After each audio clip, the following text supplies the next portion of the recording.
This is a condom. This is a condom. I know you guys know what I'm holding. You guys know what I'm holding. I don't want to say you guys have used it, but I brought this for the essence of this video. I brought this for the essence of this video. So let's talk about why it was invented and why it was developed. It was developed because of three reasons. Not just because of stopping unwanted pregnancy. No, it was developed because of three reasons. Okay, I want you to picture this story, because it was a true life story of how we finally got to this point. So in Europe in the early 1500s, there was a disease called syphilis. Syphilis was ripping through the continent like wildfire. People's faces were getting rotten, armies were collapsing, the entire city were terrified of XEX. You understand what I mean? Doctors were desperate. Then in 1954, an Italian doctor named Gabriele Falloppio, yeah, I think that was the doctor who was renamed after the fallopian tube. Yeah. So he published a wide little booklet inside the world's first clinical condom. A linear shield soaked in herbs and salt, tied on with a ribbon. It was tied inside a ribbon because of how you want to explain what a condom will be. So after explaining to these people that I want it to be on your tin like this, then you use it. It was strange to people, but people started using it. So first of all, he promised to test it on 1,100 men, and he paid the 1,100 men to be used on them to go and have SEX. This man went and used it on women, maybe for pleasure and the rest, because then people were afraid to have SEX at that point. The results after the testing, this result was said to be zero infection.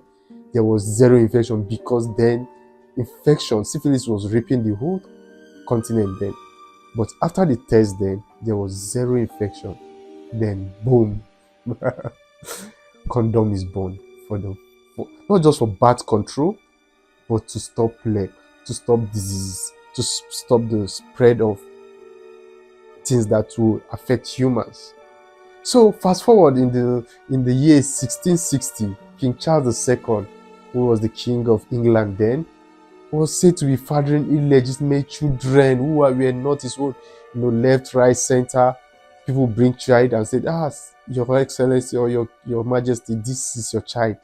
And then there was no DNA, so he would just accept children because he had something to do with their mother, even though so many of them were not his real children. So a time came when STD was still crawling inside his cabinet, his family and everything, because he was jumping from year to year. Legend says his doctor who was personally called Dr. Condom, his name was Dr. Condom or Conton, but that was his name then. He now came and he handed over a oil sheep intestine to the king, and he told the king to use it to stop the spread of STDs and to avoid the king to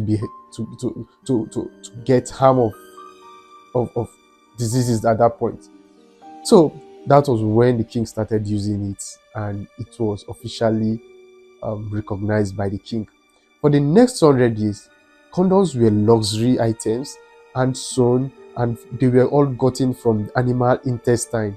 They were reused. Just imagine reusing a condom, renting a condom. Oh God, people of them, they really suffered.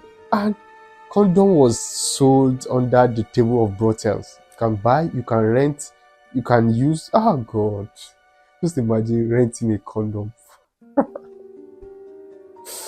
And you know what? It was expensive and bulky, and it smells like a butcher shop.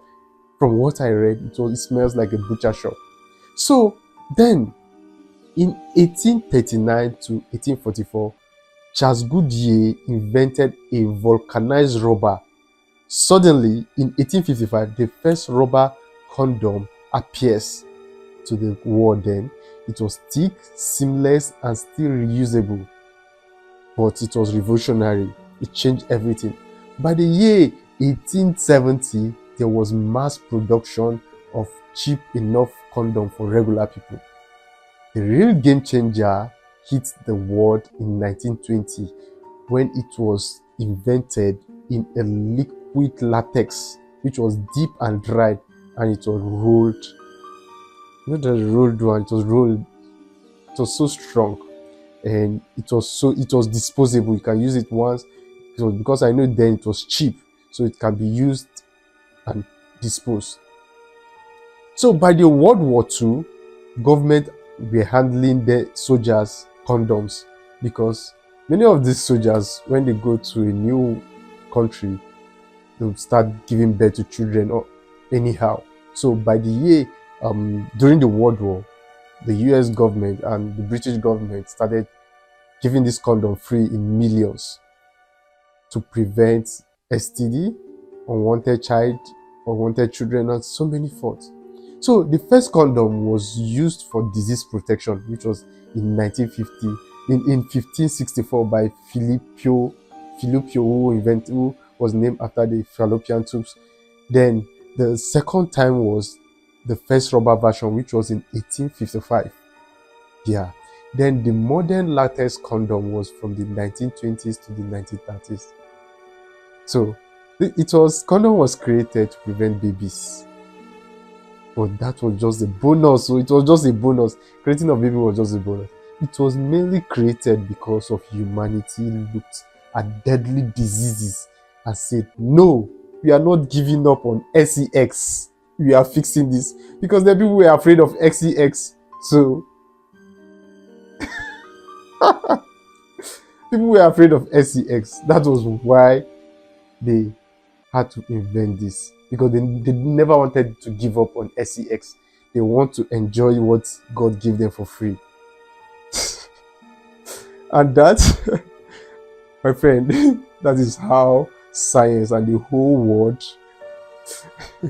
used the sheep guts and gave us the most important invention in human history. So from the sheep guts, or from the sheep intestine, to what I'm holding right now.